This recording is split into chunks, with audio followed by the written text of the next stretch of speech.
ಕೂಡ ನಾನು ಸಾಮಾಜಿಕ ಜಾಲತಾಣದಲ್ಲಿ ನಾನು ಬಿಡುಗಡೆ ಮಾಡಿದ್ದೀನಿ. ನಳಿನ್ ಕುಮಾರ್ ಕಟೀಲ್ ಅವರು ಹೇಳ್ತಾರೆ ನಿಮ್ಮ ಕಾರ್ಕಳ MLA ಅವರಿಗೆ ಎಲ್ಲಾನು ಗೊತ್ತಿದೆ ಅಂತ. ಬರ್ಲಿ SITಗೆ ಹೇಳಿ, ಯಾರು ಬೇಡ ಅಂದಿದ್ದಾರೆ? ಸುಮೋಟವಾಗಿ ನೀವು ಕೂಡ ತನಿಖೆ ಭಾಗವಹಿಸಬಹುದು, ಮಾಡಬಹುದು. ಈಗ ಮೊನ್ನೆ ಸಿಕ್ಕಿದೆ, ನಿನ್ನೆ ಸಿಕ್ಕಿದೆ. ಆದ್ರೆ ಇವರೇ ಬಹಿರಂಗ ಪಡಿಸಿದ್ರೆ ಕೇಂದ್ರ ಸರ್ಕಾರದಿಂದ ರಕ್ಷಣೆ ಕೊಡ್ತೀನಿ ಅಂತ ಹೇಳಿದಾರಲ್ಲ, ಕೊಡಿಸ್ಲಿ. NIA CBI ಏನೇನಂತ ಹೇಳ್ತಾ ಇದಾರೆ ಎಲ್ಲರಿಗೂ ಕರೆಸ್ಬಿಟ್ಟು ರಕ್ಷಣೆ ಕೊಡ್ಲಿ. ಅವ್ರ ಶಾಸಕರಿಗೆ ಯಾರು ಬೇಡ ಅಂತ ಇದ್ದಾರೆ? ಅವ್ರ ಶಾಸಕರು ಕೂಡ ಒಂದು ಸ್ವರ್ಣ ಅಫಿಡವಿಟ್ ಕೊಡ್ಲಿ. ಏನ್ ತಪ್ಪೇನಿದೆ? ನ್ಯಾಯಕ್ಕೋಸ್ಕರ ಅಲ್ಲ. ನಿನ್ನೆ ವಿಜೇಂದ್ರ ಅವರು ಹೋಗಿ ಸೌಜನ್ಯ ಅವರ ಕುಟುಂಬದವ್ರ ಜೊತೆ ಚರ್ಚೆ ಮಾಡಿದ್ರು.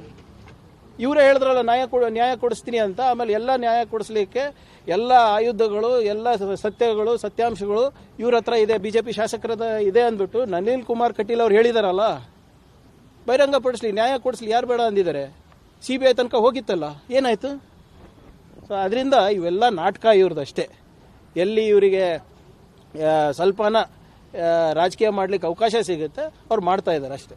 ಸರ್, ಈಗ ಅವರ ಬಣಗಳ ನಡುವೆ ಕಿತ್ತಾಟ ಆಗಿರೋದ್ರಿಂದ ಇದು ಗೊಂದಲ ಆಗಿದೆ ಅಂತ. ಇದು ಕೂಡ SIT ತನಿಖೆ ಮಾಡುತ್ತಾ ಇದರಿಂದ ಅದರಲ್ಲಿ ಹೊರಗೆ ಬರುತ್ತೆ? ನೋಡೋಣ. ಫಸ್ಟ್ ವೈಜ್ಞಾನಿಕವಾಗಿ ಏನ್ ಮಾಡಬೇಕು ಅದನ್ನ SIT ಅವ್ರು ಮಾಡ್ತಾ ಇದ್ದಾರೆ.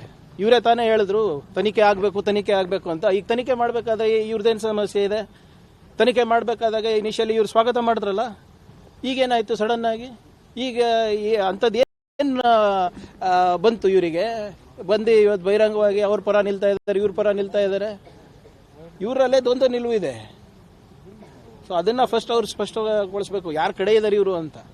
ಧರ್ಮಸ್ಥಳ ಕೇಸ್ನಲ್ಲಿ ಈಗ ED ಅವರು ಕೂಡ ಕೇಸ್ ರಿಜಿಸ್ಟರ್ ಮಾಡಿದ್ದಾರೆ ನನ್ನ ಮಾಹಿತಿ ಇಲ್ಲ. ನನಗೆ ಅದ್ರ ಬಗ್ಗೆ ನೋಡಿ, ನನಗೆ ಸಂಪೂರ್ಣ ಮಾಹಿತಿ ಇಲ್ಲ ಅದ್ರ ಬಗ್ಗೆ. ಕೆಲವು ಜನ ಹೇಳ್ತಾರೆ ಏನೋ ಅವರು ಏನು ಮೈಕ್ರೋ ಫೈನಾನ್ಸಿಂಗ್ ನಡೆಸ್ತಾರೆ ಅಂತ, 24% ಬಡ್ಡಿ ಮೇಲೆ ನಡೆಸ್ತಾರೆ ಅಂತ ಏನೋ ಹೇಳ್ತಾರೆ. ನನಗೆ ಸಂಪೂರ್ಣ ಮಾಹಿತಿ ಅದ್ರ ಬಗ್ಗೆ ಇಲ್ಲ. ಹೆಚ್ಚಿನ ಮಾಹಿತಿ ಇದ್ದಾಗ ನಾನೇ ಬರ್ತೀನಿ ಅಂತ. ನೋಡಿ, ಇವರೇ CBI ಇರ್ಬೋದು, NIA ಇರ್ಬೋದು, ಕೇಂದ್ರ ಸರ್ಕಾರದಂತ ಸಂಸ್ಥೆಗಳು. ಆ CBI ಅವರು ಒಂದು ಪತ್ರ ಬರೆದಿದ್ದಾರೆ ರಾಜ್ಯ ಸರ್ಕಾರಕ್ಕೆ. ನಮಗೆ 77 ಕೇಸ್ ಇದೆ ರಾಜ್ಯ ಸರ್ಕಾರದಿಂದ, ನಮಗೆ ಮಾಡ್ಲಿಕ್ಕೆ ಆಗ್ತಾ ಇಲ್ಲ, ಸಿಬ್ಬಂದಿಗಳನ್ನ ನೀವು ರಾಜ್ಯ ಸರ್ಕಾರದಿಂದ ಕೊಡಬೇಕಾಗುತ್ತೆ ಅಂತ.